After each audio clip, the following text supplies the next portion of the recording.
तो गुरविंदर, ये जो लोकसभा का चुनाव था, ये चुनाव इंडिया गठबंधन और एनडीए के बीच बन के रह गया था, जहाँ पे लोगों ने सिर्फ एक ही चीज़ देखी कि कैसे न कैसे करके भारतीय जनता पार्टी को देश की गद्दी से दूर रखा जाए। भूपेंद्र सिंह जी हुड्डा के पुत्र मोह और राजनीतिक षड्यंत्र के कारण इंडियन नेशनल लोकदल इसमें शामिल नहीं हो सकी थी। कहीं ना कहीं भूपेंद्र सिंह जी हुड्डा चाहते थे कि भारतीय जनता पार्टी मजबूत रहे, और यही बात मैं कहना चाहती हूँ कि मैं जब लोगों के बीच जाती थी तो मैं लोगों को ये कहती थी कि आप लोग जिस तरीके से सोच रहे हो, ये जो बड़े षड्यंत्रकारी नेता हैं, ये दूसरे तरीके से राजनीति करते हैं, सीधी राजनीति नहीं करते। तो लोगों ने यही कहा कि बेटा, विधानसभा में हम अभय सिंह जी चौटाला का पूरा कर्ज उतारेंगे, लेकिन लोकसभा के लिए आप हमें एक बार जोटा लगा लेने दो। तो मैंने एक बात है कि लोगों की भावना की, जो आपने कहा कि मुझे 23,000 जो वोट दिए हैं उसको 23 लाख में कन्वर्ट करना, ये हमारी नैतिक जिम्मेवारी बनती है, और लोगों का जो आदेश है, जनादेश है, वो हमेशा मानना चाहिए। और जो कि मैंने सीखा है इंडियन नेशनल लोकदल में, राजनीति में दो चीज़ें होती हैं, या तो जीत होती है या तो फिर सीख होती है। तो जो मैंने सीखा ये कि लोगों के दिल में कदर होना बहुत ज़रूरी है, जो कि अभय सिंह जी चौटाला ने बना ली है। यहाँ तक आपने कहा देवरानी जिठानी की बात, तो लोगों में ये बात भी, इस बात का भी हमें बहुत सामना करना पड़ा।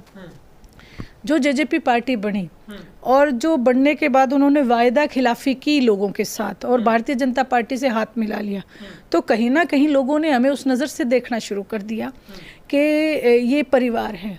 जबकि मैंने उनसे कहा कि अगर परिवार होता तो अलग नहीं होते। सोच की बात होती है, विचारधारा की बात है। इंडियन नेशनल लोकदल की विचारधारा चौधरी देवीलाल जी की दी हुई विचारधारा है। अभी हरियाणा में जो चुनाव का जो पहली सीट से जो ऐलान शंखनाद वो जेजेपी ने कर दिया है। डवाली से सिर्फ एक औपचारिक ऐलान होना बाकी। दिग्विजय सिंह चौटाला ने चुनाव लड़ने की घोषणा कर दी, चुनावी कार्यालय खुल गया है, और जेजेपी कह रही है कि जेजेपी सत्ता नहीं, ये विकास की चाबी है और जेजेपी बदलेगी डवाली के हालात। गुरविंदर, मैं उनकी बात पे ज़्यादा कोई टिप्पणी नहीं करूँगी। मैं सिर्फ यही कहना चाहूँगी कि जनता इस बात को भी देख रही है कि 5 साल तक वो चाबी कहाँ गुम थी। 5 साल तक सत्ता में भागीदारी होते हुए भी किसी भी जनता के जन कल्याण का काम नहीं हुआ। यहाँ तक कि बुढ़ापा पेंशन 5 रुपये भी नहीं बढ़ी। नमस्कार, तेज हरियाणा से गुरविंदर पन्नू। और जैसे ही हरियाणा विधानसभा चुनावों का वक्त नज़दीक आ रहा है, वैसे वैसे राजनीतिक सरगर्मियां हैं वो बढ़ चुकी है। मेरे साथ बातचीत के लिए आईएनएलडी की महिला प्रदेश की प्रधान महासचिव सुनैना सिंह चौटाला है, जो हिसार लोकसभा चुनाव के बाद पहली बार वो लंबे समय के बाद कैमरे पर है। मैम, सबसे पहले तो आपका तेज हरियाणा पर बहुत बहुत स्वागत है। बहुत बहुत धन्यवाद गुरविंदर, राम राम। सुनैना जी, जिस तरीके से हम सब ने देखा कि हिसार में आपने जो लोकसभा का चुनाव लड़ा, हालांकि आपको कामयाबी नहीं मिल पाई, क्या पार्टी की तरफ से मंथन हुआ है लोकसभा चुनावों को लेकर, और अब जिस तरीके से विधानसभा के चुनाव सर पर है, किस तरीके से आपको लगता है कि वहाँ पर जो लोगों का मन था वो आईएनएलडी के साथ नहीं आ पाए लोग, और आपको जिस अनुमानित वोट आना चाहिए था वो नहीं मिल पाया वहाँ से? सबसे पहले तो गुरविंदर, ये जो लोकसभा का चुनाव था, ये चुनाव इंडिया गठबंधन और एनडीए के बीच बन के रह गया था, जहाँ पे लोगों ने सिर्फ एक ही चीज़ देखी कि कैसे न कैसे करके भारतीय जनता पार्टी को देश की गद्दी से दूर रखा जाए। और कहीं ना कहीं लोगों के दिमाग में ये था कि अगर इंडियन नेशनल लोकदल को वोट करेंगे तो ये इंडिया गठबंधन पे डेंट हो जाएगा, क्योंकि इंडिया गठबंधन जिसकी नींव तो आदरणीय चौधरी ओम प्रकाश जी चौटाला ने रखी थी, लेकिन भूपेंद्र सिंह जी हुड्डा के पुत्र मोह और राजनीतिक षड्यंत्र के कारण इंडियन नेशनल लोकदल इसमें शामिल नहीं हो सकी थी। कहीं ना कहीं भूपेंद्र सिंह जी हुड्डा चाहते थे कि भारतीय जनता पार्टी मजबूत रहे, जिसका सीधा सीधा एक एग्जाम्पल है कि इनकी खुद की नेता किरण चौधरी जी ये कहते हुए पार्टी को छोड़ के गई हैं कि अब पार्टी में जो है मेज के नीचे से हाथ मिला रहे हैं भूपेंद्र सिंह जी हुड्डा, तो क्यों ना फिर दूसरी पार्टी में ही जाके काम किया जाए।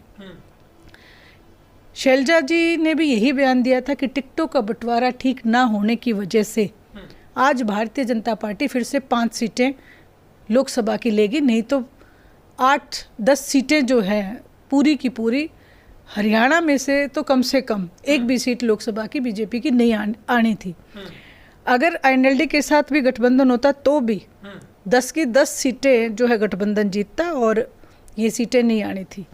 वहीं शैलजा जी ने भी यही कहा, वीरेंद्र सिंह जी ने भी यही कहा, यानी कि जो कद्दावर नेता जिन्होंने कांग्रेस पार्टी के लिए दिन रात काम किया, सबका एक ही कहना था कि टिकटों का बंटवारा भूपेंद्र सिंह जी हुड्डा ने अपनी चलाई और ढंग से नहीं किया।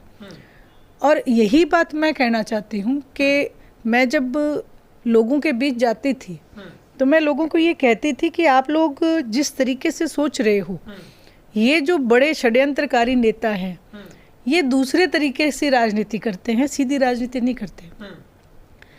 तो लोगों ने यही कहा कि बेटा विधानसभा में हम अभय सिंह जी चौटाला का पूरा कर्ज उतारेंगे, लेकिन लोकसभा के लिए आप हमें एक बार जोटा लगा लेने दो। तो मैंने भी उनकी भावना की कदर की और उनका हाथ जोड़ के कहा कि जैसे आप बड़े हो, आपको ज़्यादा समझ है राजनीति की, लेकिन मेरा ये मानना है कि जब तक भूपेंद्र सिंह जी हुड्डा कांग्रेस पार्टी में विराजमान हैं तब तक वो कांग्रेस को किसी भी कीमत पे हरियाणा प्रदेश में तो कम से कम ऊपर नहीं आने देंगे। मतलब आप कह रही हैं कि आपको जो हिसार का जनादेश है वो आपको कबूल है, आपको परिस्थितियों का पहले से पता था कि लोग हालांकि एंटी इनकम्बेंसी जमकर थी वहाँ पर, लोग पहले से मन बना रखा था, और आप ये भी कह रहे हैं कि लोग मोदी के विरोध में जो लहर थी, लोगों को डर था कि कहीं ना कहीं अगर सुनैना को ज़्यादा वोट मिलते हैं तो फिर शायद बीजेपी यहाँ से विनर हो सकती है। निश्चित रूप से, और ये हो भी जाता, क्योंकि बहुत थोड़े से मार्जिन से बीजेपी वहाँ से हारी है और लोकसभा में ये कोई मार्जिन कोई बहुत बड़ा मार्जिन नहीं होता। और जहाँ तक बात है कि लोगों की भावना की, जो आपने कहा कि मुझे 23,000 जो वोट दिए हैं उसको 23 लाख में कन्वर्ट करना, ये हमारी नैतिक जिम्मेवारी बनती है और लोगों का जो आदेश है, जनादेश है, वो हमेशा मानना चाहिए। और जो कि मैंने सीखा है इंडियन नेशनल लोकदल में, राजनीति में 2 चीज़ें होती हैं, या तो जीत होती है या तो फिर सीख होती है। तो जो मैंने सीखा ये कि लोगों के दिल में कदर होना बहुत ज़रूरी है, जो कि अभय सिंह जी चौटाला ने बना ली है।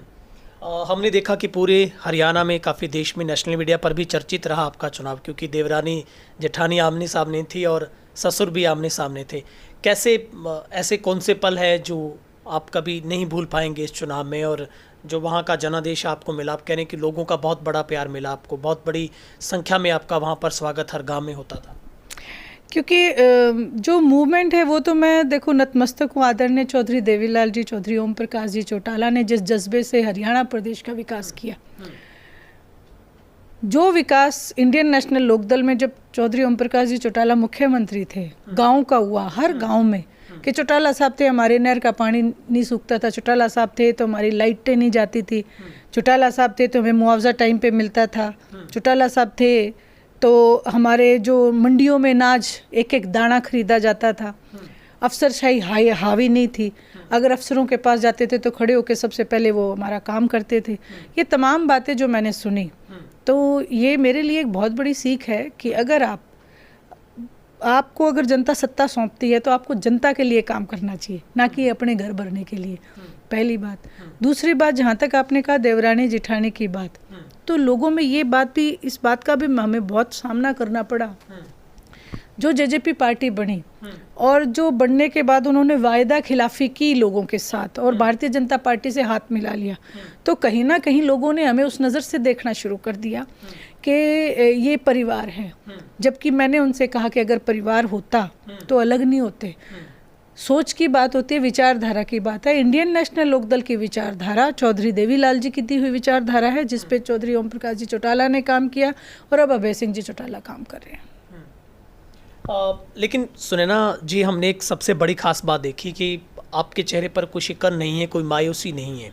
आप चुनाव हारने के तुरंत बाद अपने हलके के दौरे कर रहे हैं, अभी आप जुलाना हलके से लौट कर आए हैं।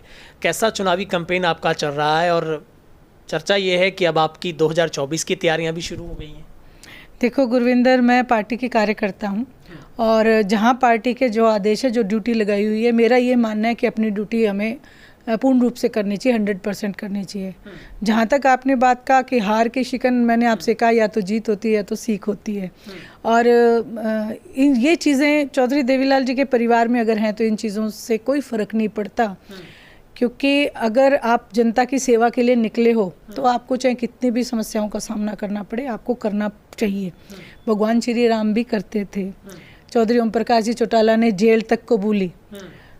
ये इतिहास रहा है चौटाला परिवार का। चौधरी देवीलाल जी ने अंग्रेज़ों के खिलाफ लड़ाई लड़ी, SYL के लिए जेलें भरी, जेल भरो आंदोलन में 87 में जेल गए। तो ये कोई वो बात नहीं। और जहाँ तक आपने कहा कि मैं जुलाना की मैं प्रभारी हूँ, इसलिए मैंने वापस वहीं जहाँ मेरी ड्यूटी है, मैंने जाके अपनी कमांड संभाली, ड्यूटी संभाली।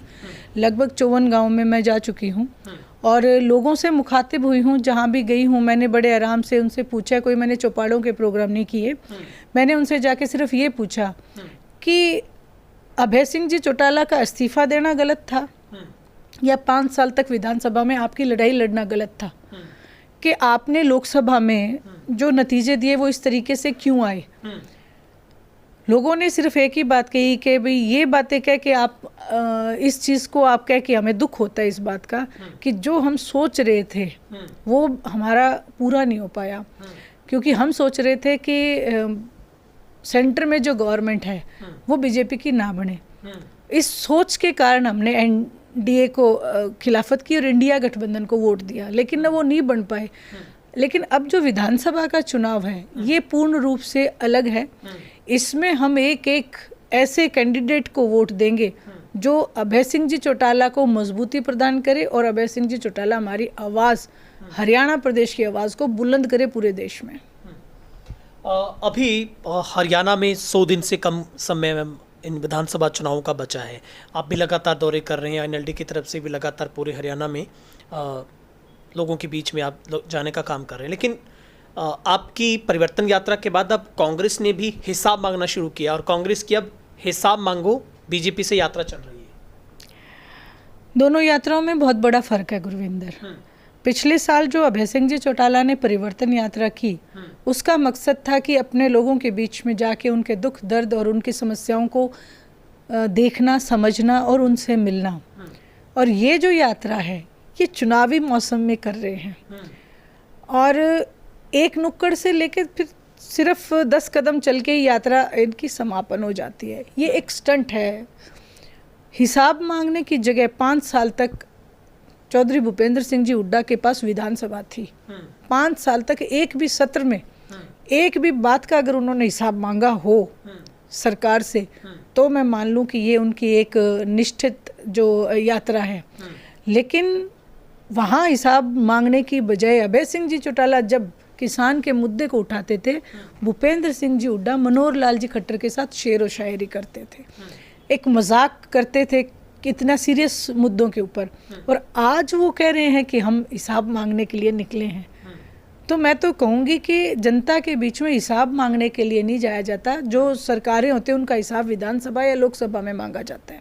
जनता के बीच में वो अपने जो पीछे उन्होंने 10 साल जो काम किए उस काम की लिस्ट को लेके जाएं कि हमने ये काम किए हैं। जनता के बीच में तो ये जनता कैसे हिसाब देगी? जनता तो खुद पीड़ित है, जनता तो खुद परेशान है भारतीय जनता पार्टी की नीतियों से। वो आपको क्या हिसाब देगी? हिसाब मांगना है तो आप नेताओं से मांगे, विधानसभा में मांगे, लोकसभा में मांगे। तो क्या मैम इस बार आपकी 2024 के विधानसभा चुनाव में तैयारियां पूरी हैं? आप चुनाव लड़ने जा रही हैं और कहां से इरादा किया है आपने चुनाव लड़ने का? देखिए ये सारा पार्टी जो हाई कमान है वो निश्चित करता है। जहाँ से जो भी ड्यूटी लगाएंगे उस ड्यूटी पे मैं खरा उतरने का काम करूँगी। और आज इंडियन नेशनल लोकदल जो है वो बहुत मजबूती से आगे बढ़ रही है। लोकसभा चुनाव तो कल की बात होगी, बीती बातें याद नहीं रखी जाती और आगे की तैयारी की जाती है। अभी हरियाणा में जो चुनाव का जो पहली सीट से जो ऐलान शंखनाद वो जेजेपी ने कर दिया है। डवाली से सिर्फ एक औपचारिक ऐलान होना बाकी। दिग्विजय सिंह चौटाला ने चुनाव लड़ने की घोषणा कर दी, चुनावी कार्यालय खुल गया है और जेजेपी कह रही है कि जेजेपी सत्ता नहीं, ये विकास की चाबी है और जेजेपी बदलेगी डवाली की हालात। गुरविंदर, मैं उनकी बात पे ज़्यादा कोई टिप्पणी नहीं करूँगी। मैं सिर्फ यही कहना चाहूँगी कि जनता इस बात को भी देख रही है कि 5 साल तक वो चाबी कहाँ गुम थी। 5 साल तक सत्ता में भागीदारी होते हुए भी किसी भी जनता के जन कल्याण का काम नहीं हुआ। यहाँ तक कि बुढ़ापा पेंशन 5 रुपये भी नहीं बढ़ाई गई थी। और युवा बच्चे जो है वो अपने आज तक नौकरियों की बाट जो रहे हैं। तो ये विकास की चाबी तब कहीं गुम थी और आज फिर से निकल के आ गई। अब लोग कैसे विश्वास करेंगे कि ये चाबी आज सच्चे वायदे करिए या वापस फिर भारतीय जनता पार्टी के पास जाके चली जाएगी या वो चाबी गिरवी रख दी जाएगी। लेकिन मैम जेजेपी भी इस बात को लेकर खुलकर लोगों के बीच में बोल रही है। पूर्व डिप्टी सीएम ने भी बयान दिया है, खुद जेजेपी का हर नेता कह रहा है कि हमने बीजेपी के साथ जाकर बहुत बड़ी गलती कर दी। गलती समझने में बहुत देर हो गई गुरविंदर। समय रहते अगर इस गलती का एहसास हो जाता तो शायद नतीजे कुछ और आते। लेकिन एक सिर्फ स्वार्थ के वशीभूत 5 साल तक आपने राज किया और लास्ट के ईयर में आके आप कह रहे हैं हमसे गलती हो गई, तो ये एहसास शायद जल्दी हो जाना चाहिए था। निश्चित रूप से गलती हुई है और बहुत बड़ी गलती हो गई है। जनता के बीच से विश्वास खो चुके हैं। तो इस गलती को तो मैं यही कहूँगी कि अभी सुधरने में टाइम लगेगा। मैम आखिरी सवाल है, सर पर चुनाव है, किस तरीके का माहौल हरियाणा में आपको नज़र आ रहा है? क्योंकि आपने तो खुद लोकसभा का चुनाव लड़ा है, गांव-गांव तक आप सैकड़ों गांव का आपने सफ़र किया। क्या आपको समीकरण नज़र आ रहे हैं पूरे हरियाणा में? क्या लहर आपको लग रही है इस बार? देखिए, हरियाणा प्रदेश में मुख्य रूप से किसान और कमेरा वर्ग है। मुख्य रूप से 2 वर्ग हैं और दोनों की ही पार्टियां। किसान के ऊपर तो हम इंडियन नेशनल लोकदल के ऊपर तो लेबल है कि किसानों की पार्टी है और कमेरे वर्ग के लिए जो पार्टी वो है बसपा, बहुजन समाज पार्टी। तो आज जब दोनों एक साथ हैं, किसान और कमेरा वर्ग, तो ताकत दोगुनी नहीं 11 गुना हो जाती है। 1 और 1 11 बन के ताकत हो चुकी है। और जहाँ तक विधानसभा में है, विधानसभा में लोग जो है इनेलो बसपा के गठबंधन को पसंद करेंगे और अपने विकास के लिए लोग वोट करेंगे और अभय सिंह जी चौटाला को हरियाणा प्रदेश का मुख्यमंत्री का एक चेहरा जो है वो देखना पसंद करेंगे। ठीक है मैम, आपने वक्त निकाला बातचीत के लिए, आपका बहुत बहुत शुक्रिया। धन्यवाद गुरविंदर, थैंक यू। तो ये थे हमारे साथ INLD की तरफ से जो महिला प्रदेश के प्रधान महासचिव सुनैना सिंह चौटाला। हिसार चुनाव के लड़ने के बाद पहली बार वो कैमरे पर मुखातिब हुए। बेबाक तरीके से तमाम सवालों के उन्होंने जवाब दिए हैं। कैमरा पर्सन वकील के साथ गुरविंदर पन्नू, तेज हरियाणा, डबवाली।